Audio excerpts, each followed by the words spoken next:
dish for me is something that has a soul, reminiscent of a story, something cooked with passion.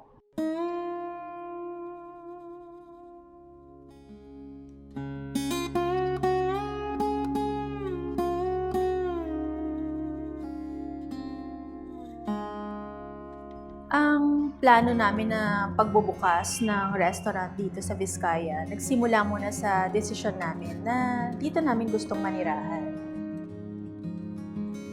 Basically, we grew up not in Vizcaya, but in the city. There was something about this province that made us want to start a family here and call this province our home 14 years ago. During that time, wala gaanong restaurant or hotel dito sa Vizcaya. I'm a trained professional in cooking. I believe na marami akong alam sa pagluluto. Pero bukas yung mata ko na walang opportunity para sa akin dito. I was an unemployable chef here. So, nung nag-iumpisa pa lang kami ng pagpapamilya, pabalik-balik pa ako nun sa Manila at Vizcaya dahil sa trabaho. Pero, sa mga panahon na nandito ako sa Vizcaya, ang ginagawa ko, nagluluto ako para sa pamilya, sa mga kaibigan. And I started catering for small groups. The venue is our home. And eventually, with the support of my family and most especially my husband, sa tiwala niya sa akin, sa kakayahan ko sa pagluluto, he decided that the only place, the only way that I can share myself, my profession, my love for cooking to the people is to open up a place of my own.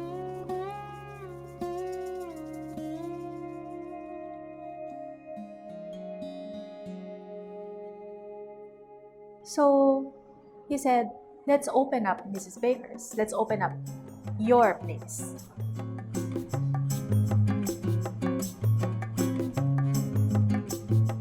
Evening, sir, ma'am. Table ka namin.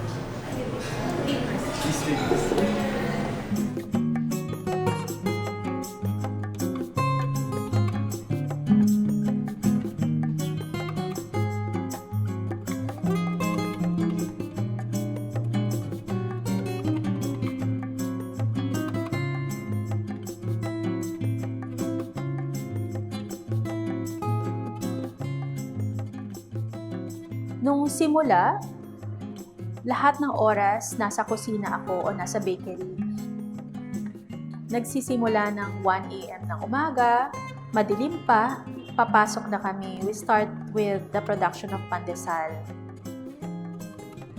We move on to hundreds of sweet and savory filled breads.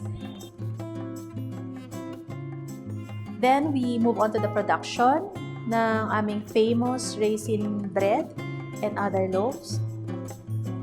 Aabutan ako ng mga kasamahan ko sa trabaho na papasok sa umaga para mag-display ng tinapay o mag-glaze ng mga produkto. Maabutan nila ako na gumagawa ng pizza dough, focaccia, and of course, yung aming napakaganda, the beautiful, wonderful artisanal breads that we provide for the restaurant and cafes. We have been taking care of a farm culture for 8 years. Yung mga artisanal breads namin gaya ng mga French baguette, sourdough, multigrain bolé, at iba pa ay pinapaalsa namin from a wild yeast culture. In that way, no one can ever replicate the flavor of our breads. Ang panadera ay malapit sa town market, so there's always a compulsion to visit the market. I love going to the market.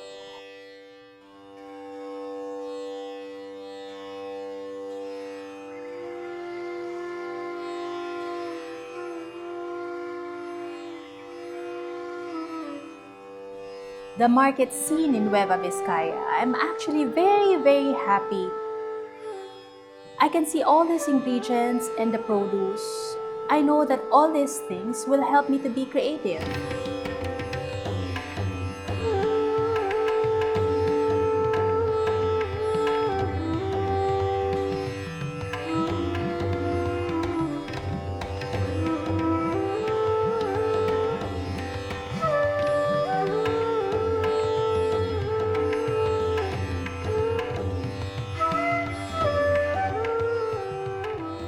It's organic.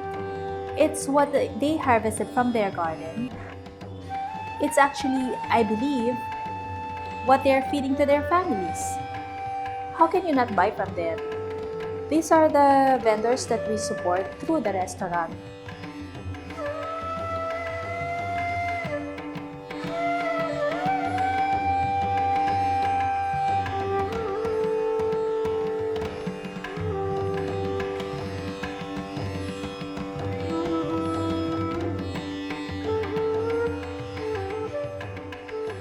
To me, to work with ingredients like this, it makes my dish even more special.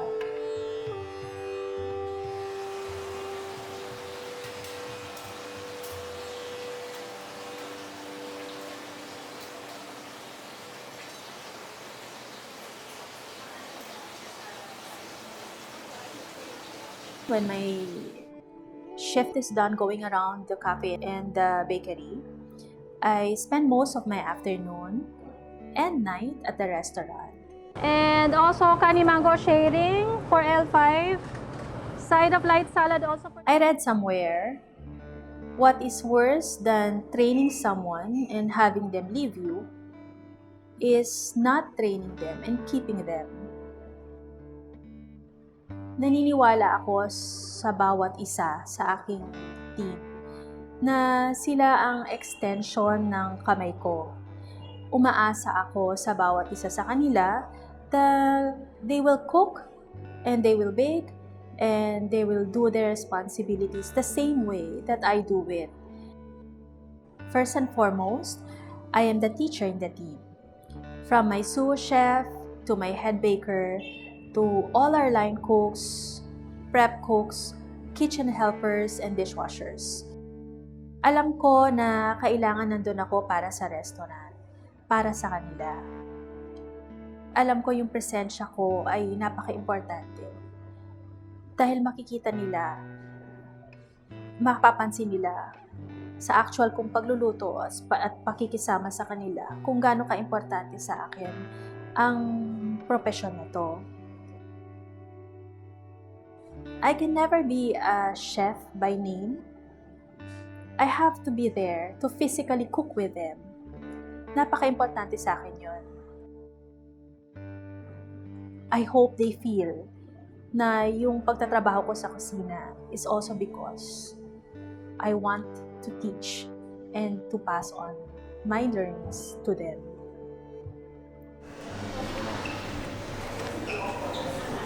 Let's start it. Serving time, sir, 15 to 20 minutes. Bata pa lang ako, mahilig na akong tumulong sa kusina. My mom is a stay-at-home mother and she can cook. She prepares dishes that are simple but she puts her heart into it. Nakuha ko sa mother ko yung hilig sa pagluluto. Pero kagaya niya, hindi sumagi sa isip ko na maaari palang maging propesyon ang pagluluto. Siguro dahil yun yung nakalakihan ko sa bahay. The mentality that cooking is a hobby to be enjoyed while you have a profession that is something far more serious than cooking. So dahil sa ganung upbringing, nakapagtapos ako ng kursong pharmacy in a university. I am a board-certified pharmacist. Nagtrabaho ako noon as a quality control analyst for a multinational drug company. Pero pakiramdam ko, hindi ako kabilang sa grupong yon. Hindi ko nakikita kung ano pa yung maaari kong marating na success sa trabahong yon. Hanggang sa isang araw, may nakapagsabi sa akin na may magbubukas ng kauna-unahang culinary school sa Pilipinas. Nagpunta ako. Sa loob ng 2 oras na nandun ako sa loob ng eskwelahan, sa harapan ng isang chef na nagde-demo ng paggawa ng ice cream. Parang nagkaroon ako ng enlightenment, na liwanagan ako. Nakita ko yung pagluluto in a different light. Hindi lang siya hilig, hindi lang siya hobby. It's a profession. It's a dignified profession. Kailangan kong mag-aral at matutong magluto. Lumapit ako sa father ko to ask him if he could send me back to school. Sabi niya sa akin, ang pagluluto ay mundo ng mga lalaki. It's a man's world. But in the end of it, all the litany of negativities that my father was trying to make me realize, one thing is certain, gusto ko pa rin gawin. Gusto ko pa rin mag-aral. I remembered crying, but at the end of it all, it was turned into tears of joy because my father agreed to send me to school. Ups out, boy, too. Copy, ma'am.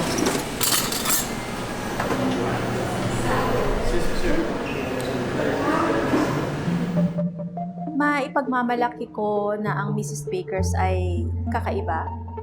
It's unique. May sarili siyang character. May sarili siyang personality. Hindi siya ginaya o hinalintulad sa ibang restaurant. Ang Mrs. Bakers kasi ay reflection kung ano ako bilang isang chef. Lahat ng natutuhan ko sa trabaho, sa ibang magagaling na chef, mga naging experience ko sa profession, lahat yan inimpart ko sa pagbuo ng restaurant na to. Pati ang pag-aaral ko sa abroad para ma-improve ang aking kaalaman, o pati yung mga lahat ng pagbabiyahe at pagtikim ko ng pagkain sa iba't ibang bansa, ibinahagi ko lahat yan, parte ng buhay ko sa Mrs. Bakers. So as long as there is only one me, there can only be one Mrs. Bakers. Mrs. Bakers is, if I could describe it, Mrs. Bakers is stylish, yet friendly and unintimidating. It's a lot of contradictions, like it's modern structurally, yet something about it feels homey and familiar. People say it's like a kind of restaurant you'll find in the city, yet if you come here and be inside the restaurant, something about Bakers personifies Vizcaya. This is really a Biscayano restaurant. I hope you like the food. Yung dinakdakan and anabraw. Enjoy. I'm also proud of the fact that yung pagkain namin dito sa Mrs. Bakers seem to have seamlessly blended or pinaghalo yung traditional and my take on it, kung paano ko ipepresent yung pagkain ng Vizcaya in something that I believe it's a more upscale version, but I never want to lose touch of the taste, that it is really what the locals enjoy about the certain dish.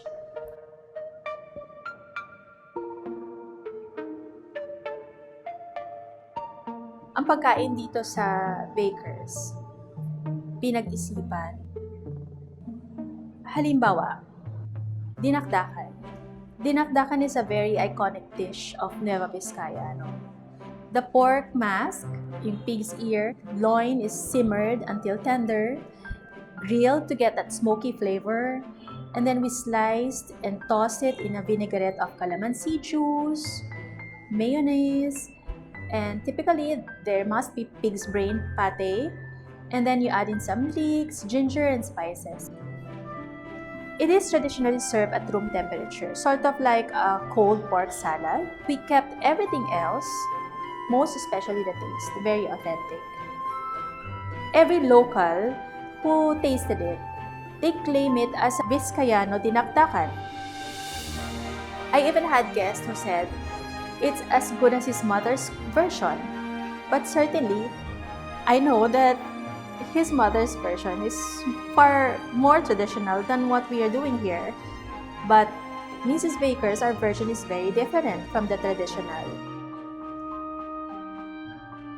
Here, our dinakdakan is served bibimbap style. It's in a Korean hot pot, covered, but when you open it in front of the guests, they can still enjoy the aroma of smoking pot of grilled pork. I believe that my version of the dinakdakan has given homage to the iconic humble dish of Biscaya.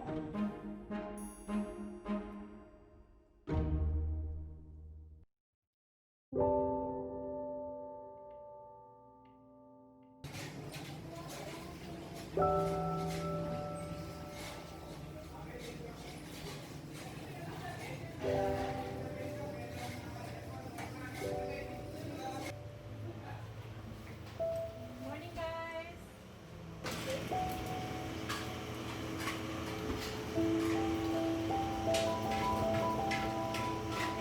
I guess na ba tayo? Wala pa po. Wala pa ba? Wala pa po siya.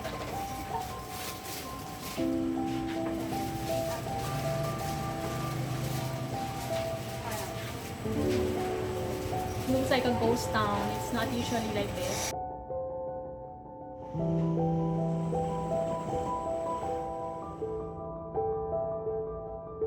I just got good news from our supervisor at the bakery. Today is their first day, and an hour before they are closing, they sold out on the breads. Good news!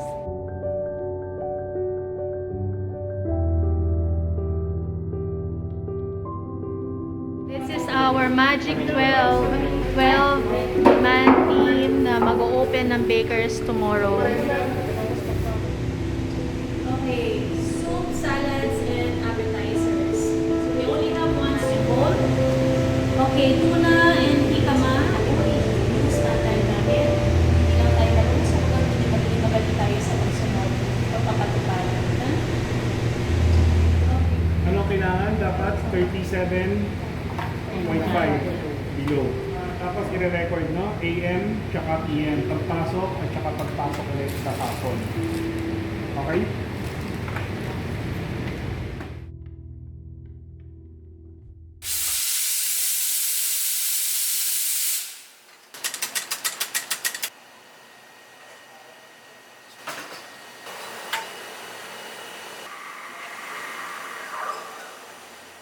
I met my husband in college. Nung nagkakilala kami ng mas personal, doon namin na-discover yung hilig ng bawat isa. Siguro doon niya ako nakilala na I have a passion for doing certain thing, which is cooking.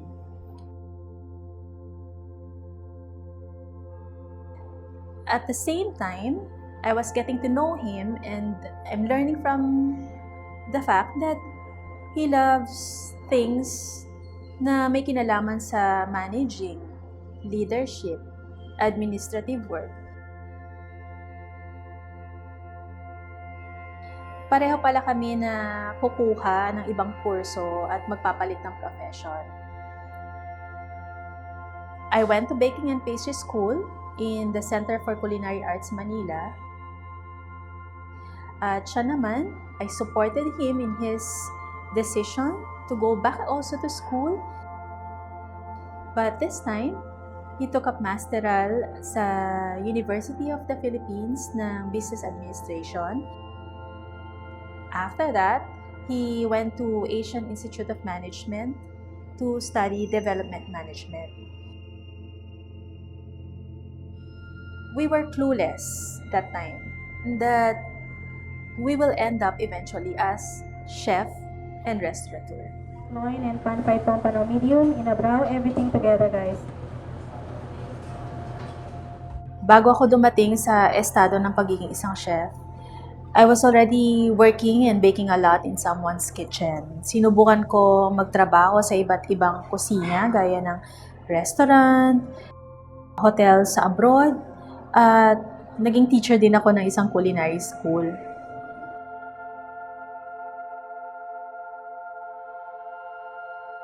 I am the true essence of what you call a cocinero or panadero. I worked hard, worked long hours, even on holidays. Hindi ako namimili ng trabaho kasi lahat ng aspeto ng trabaho sa kusina, interesado akong matutuhan.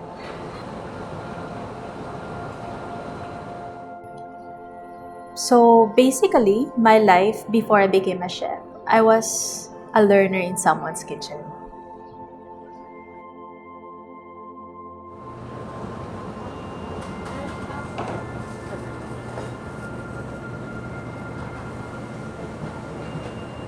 Marami rin akong naging experience sa pagtatrabaho under different chefs that I admire and considered my mentors. Up until this day, I am very thankful and grateful for all the experiences and the learnings I got from them because I believe that it has shaped me to become the chef that I am today. Okay, table A3. Dinakdakan pork loin. Waiting for 2 more items, pan fried pompano and inabraw. Acknowledging your order, 2 balance spread, 2 dinakdakan, 2 inabraw, 2 pan fried pompano medium, and 2 grilled pork loin. Fire on the apps, copy on that. Bilang chef, ayokong malimitahan yung maaari kong gamitin sa pagluluto sa kung ano lang yung meron dito sa Vizcaya. Kagaya ng mga herbs na hindi available dito kasi hindi lang din naman alam ng mga lokal kung paano gamitin ito sa pagluluto. In my garden, I started growing vegetables na I know even chefs in Manila would love to get their hands on. I grow Thai basil, kaffir lime, tarragon, nasturtiums, lavender frog eggplants, blue pea flowers, edamame. Some of these vegetables I haven't even tasted in my life.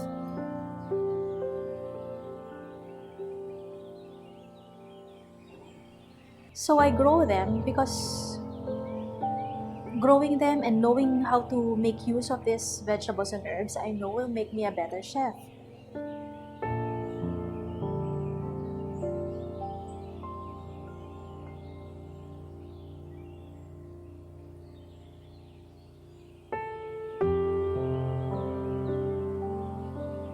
In my garden, I feel a sense of calmness.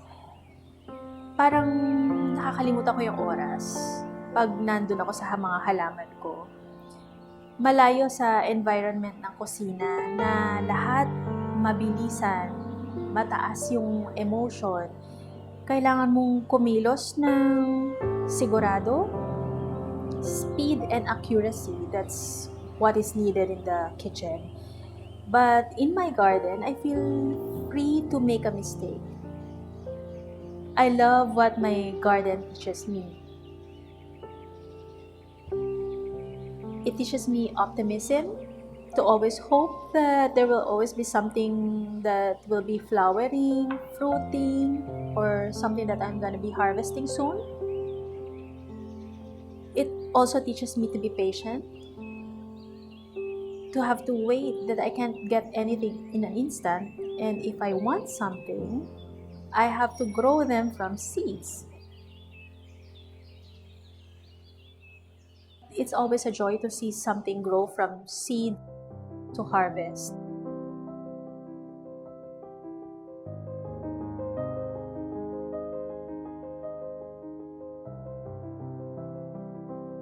We are turning 10 years very, very soon.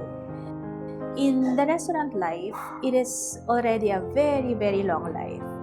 May pagmamalaki ko na napanitili namin yung standard at level ng quality ng food and service. The sinet din namin para sa aming mga sarili since the beginning. I'm also very proud of the fact that together with my team, we are still tremendously inspired and interested in doing the same things that we've been doing for almost a decade. From the time that our team was formed, we have this pledge, and it goes like, we are Team Mrs. Bakers, and as such, we strive to be the best in the food and service industry. I take pride in my work and expect my colleagues to do the same. Hoo-ha! Pinapangarap ko para sa Mrs. Bakers ay yung kilalanin siya na isang malaking bahagi sa pagbabago ng industriya ng pagkain at serbisyo dito sa Region 2. Yung makipagsabayan siya, or hindi man makipagsabayan, but manguna siya sa pag-angat ng standard ng mga Biscayano sa restaurant food and service. At sana sa mahabang panahon, manatili ang Mrs. Bakers na relevant sa buhay ng mga Biscayano,